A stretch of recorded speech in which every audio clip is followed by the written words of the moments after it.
Hello students, I am Gopal sir. मैं आज आपको डायपोल पर नॉन यूनिफॉर्म फील्ड में लगने वाला फोर्स बताना चाह रहा हूँ। जैसा कि आप जानते हैं कि मैं कॉन्सेप्ट्स को, जो एक्चुअल कॉन्सेप्ट्स हैं, उनको इस तरह से एक्सप्लेन करना चाह रहा हूँ जिससे कि बच्चों को रटने ना पड़े, समझ में आ जाए।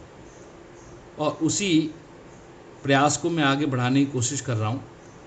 और एक और बात बता दूं, ये जो आज मैं टॉपिक बता रहा हूँ ये सिर्फ जेई एडवांस और नीट और जेई मेंस के लिए, 12th वाले बच्चों के लिए कतई नहीं है। वो बच्चे चाहें तो इसको अवॉइड कर सकते हैं, छोड़ सकते हैं, लेकिन जो जरा भी दिमाग में रखे हुए हैं तो वो इसे कर सकता है। कठिन कुछ नहीं है, क्योंकि जो डेरिवेशन भी मैं कराऊंगा वो भी आउट ऑफ कोर्स है, वो कभी पूछा नहीं जाता। लेकिन बस नहीं बताऊंगा तो चीज़ें समझ में नहीं आएंगी, इसलिए मुझे करना पड़ रहा है। छोटा सा डेरिवेशन है। तो force on dipole in non uniform field.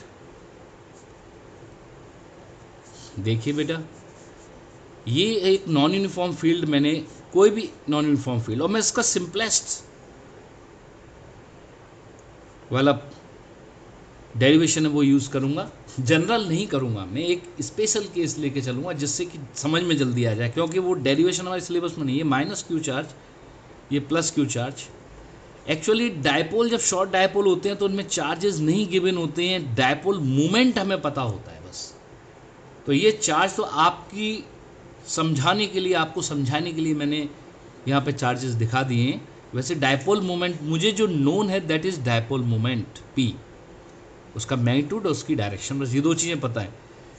अब मान लो ये चार्ज कहीं से तो क्रिएट हुआ होगा, उससे इसकी डिस्टेंस आर और इसकी लेंथ मैंने डी आर ले ली। यहाँ पर इलेक्ट्रिक फील्ड ई है, यहाँ पर ई प्लस डी ई है।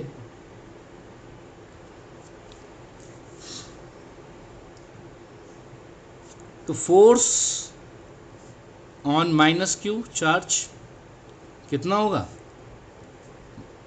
F negative minus Q E. Force on plus Q charge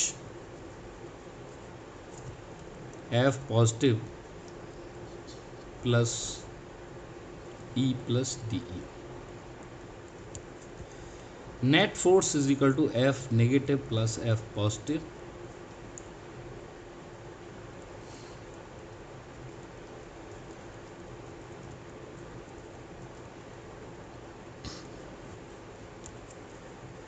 F is equal to Q D E, ये आ गया। अब फिर मैंने बताया ना, क्यू तो हमें पता ही नहीं होता, हमें तो डायपोल मोमेंट पता होता है। तो इसको डायपोल मोमेंट के टर्म में जब लिखना चाहेंगे तो पी इज इक्वल टू मैं क्या लिख दूं, या डी आर से ऊपर और नीचे मल्टीप्लाई कर देता हूं मैं। तो क्यू इंटू डी आर क्या हो जाएगा? पी हो जाएगा। तो P D E upon D are.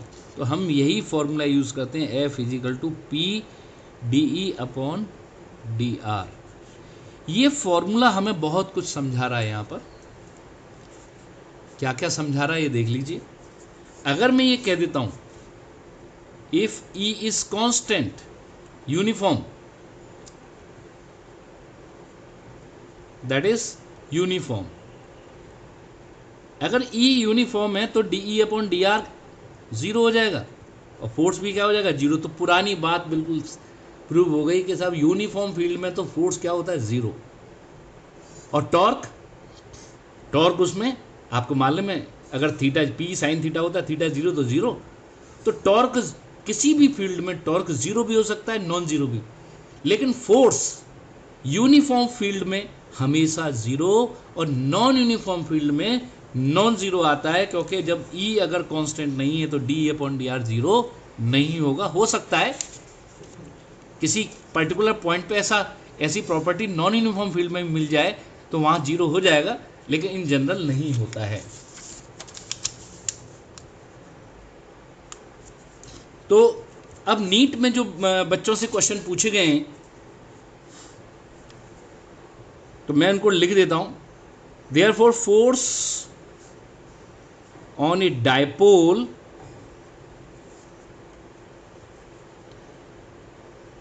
in a non-uniform field is non-zero,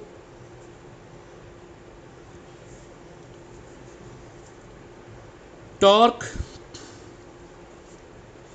may or may not be zero,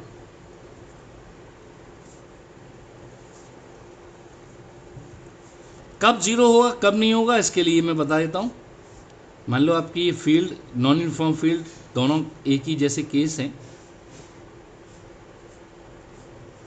अगर आपका डायपोल इसके पैरेलल या एंटी पैरेलल हो गया तो यहाँ पर टॉर्क जीरो होगा क्योंकि थीटा जीरो है। इलेक्ट्रिक फील्ड के साथ जो एंगल है थीटा क्या है, angle between vector E and P,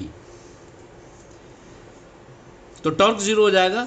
और अगर पी ऐसे यानी थीटा नॉन जीरो है तो torque must not be zero, but force दोनों ही केस में नॉन जीरो होगा। तो हमने देखा कि इस केस में फोर्स नॉन जीरो है दोनों ही केस में, लेकिन टॉर्क एक केस में जीरो एक में नॉन जीरो। तो torque may be zero may not be zero, but force must not be zero in non uniform field on A dipole. अब हम एक और चीज पढ़ते हैं, फोर्स बिटवीन टू डायपोल्स। ये interaction force between two dipoles आता है और उसमें भी दो ही केस हैं। पहला केस है एंड ऑन पोजीशन और दूसरा केस है broad side on position. Theta का बहुत बड़ा इफेक्ट रहता है। आपको मैं ये भी बता देता हूं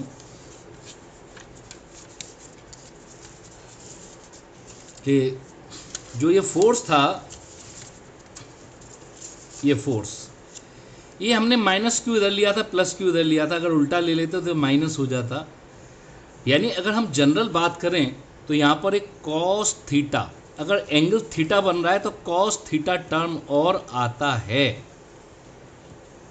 पूरा अगर बात करें तो कॉस थीटा टर्म और आता है, ठीक है। तो अगर थीटा एंगल बना के इस पर रखा होता तो कॉस थीटा टर्म आता।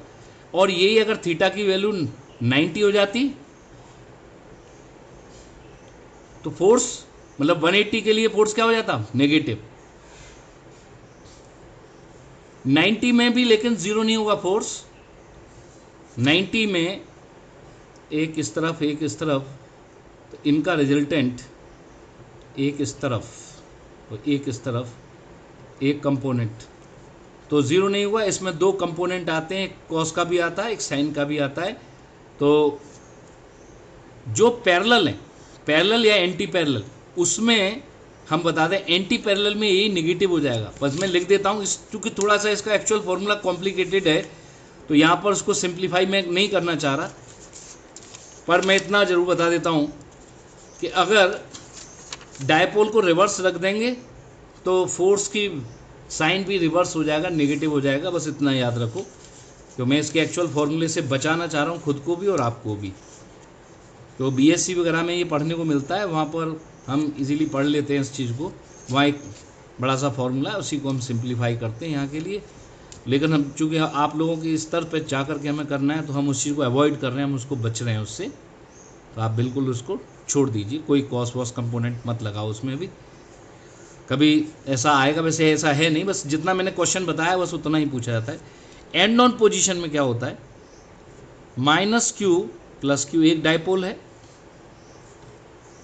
और दूसरा डायपोल है। दोनों डायपोल के बीच में एंगल कितना है, जीरो बना हुआ है, P1 और P2 सेम डायरेक्शन में। तो इसी फॉर्मूले से हमें मालूम है इसके बीच सेंटर से सेंटर की डिस्टेंस r है। तो electric field due to 1 on 2 कितनी होगी, K2K P1 upon R Q. तो फोर्स ऑन 2 ड्यू टू 1 क्या होगा, P2 DE21 अपॉन DR। मैं जैसे ही सॉल्व करूंगा तो मुझे दिख रहा है इसमें कि minus 6K P1 P2 upon R की पावर 4 ये आएगा फोर्स। और दूसरी चीज देख लीजिए, अगर इसको रिवर्स कर दूं, यानी दोनों सेम डायरेक्शन में, P1 and P2 same direction, अगर दोनों अपोजिट डायरेक्शन में होते, एक इधर होता और एक इधर होता, तो यही आंसर यही रहता, पर plus 6K P1 P2 upon R की पावर 4। तो आपको ये देखना है दोनों सेम लाइन, मतलब सेम डायरेक्शन में, अपोजिट डायरेक्शन में। इसमें ये रिपेल करेंगे और इसमें सेम डायरेक्शन वाले अट्रैक्ट करेंगे। उसका रीजन भी माइनस माइनस, ये माइनस चार्ज है, ये प्लस और माइनस ये दोनों क्लोज आ गए और इनमें अट्रैक्टिव फोर्स है। बाकी सब दूर दूर है, माइनस और प्लस इनमें अट्रैक्शन है, और प्लस माइनस प्लस। लेकिन इसका इफेक्ट चूंकि ये 1/r² को फॉलो करता है, तो पास आने पे ये फोर्स सबसे बड़ा होता है, इसलिए अट्रैक्टिव, नेट फोर्स अट्रैक्टिव होता है।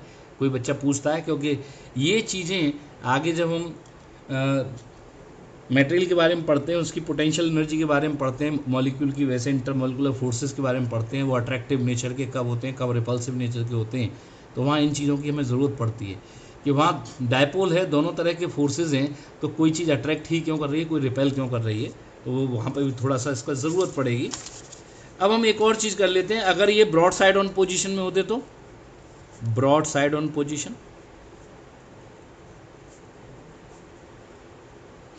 मैग्नीट्यूड पे ही हम ज़्यादा वर्क कर रहे हैं, तो आपको बता दें, एक डायपोल ये P1 रखा है, दूसरा डायपोल P2 यहाँ रखा है। शॉर्ट डायपोल हैं, दिखा बड़े रहा हूँ, लेकिन हैं जी बहुत छोटे, R की तुलना में ये नेग्लिजिबल हैं।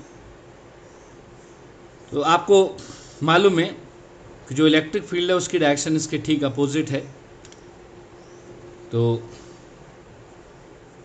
E की वैल्यू इसमें होती है -K P अपॉन R3। तो फोर्स हो जाएगा P2 या P1 DE अपॉन DR, और जब इसको सॉल्व करते हैं तो प्लस का K 3K P1 P2 upon R की पावर 4। तो ये फोर्सेस आपको पता होने चाहिए, काफ़ी इम्पॉर्टेंट है, और इसलिए मैंने इसको आज टॉपिक को लिया है। बिल्कुल एडिशनल टॉपिक था, इसको और किसी के साथ मैं मिक्स नहीं करना चाह रहा था, मैंने इसलिए इसका वीडियो अलग बना दिया है। इसके बाद जो हम शुरू करने जाएंगे वो इलेक्ट्रोस्टैटिक फ्लक्स है। इलेक्ट्रिक फ्लक्स को हम स्टडी करेंगे, और उसके बाद जो गॉस लॉ है वो इंटरेस्टिंग पार्ट है और बड़ा इंपॉर्टेंट पार्ट है। 12th as well as competition दोनों में ही उसकी प्रेजेंस धमाकेदार होती है, और दोनों जगह ही क्वेश्चन बहुत पूछे जाते हैं और अच्छे क्वेश्चन बनते हैं। बहुत से क्वेश्चन तो बोर्ड के और उसके सिमिलर हैं, मैंने देखा है बहुत से क्वेश्चन जो CBSE बोर्ड ने पूछा वो JEE मेंस में या IEEE में भी पूछा गया, नीट में भी पूछा गया एज इट इज़। तो आप अगले वीडियो को बहुत ज़्यादा फोकस करें। ये सिर्फ एडवांस और नीट के बच्चों के लिए कुछ ज़रूरी बातें थी, कुछ क्वेश्चंस थे, इसलिए मुझे ये डालना पड़ा, क्योंकि मैं देख रहा हूँ डिफरेंट कोचिंग्स ने भी इसके ऊपर क्वेश्चंस दे रखे हैं और बच्चे इसमें फंस जाते हैं, मेरे पास डाउट्स आते हैं, तो मैं इस टॉपिक को इसलिए यहाँ पर कवर कर रहा हूँ। तो ऐसे ही आपको सरलतापूर्वक समझाने के लिए मैं प्रयास करता रहूँगा, आप लोगों का सहयोग मिलता रहेगा।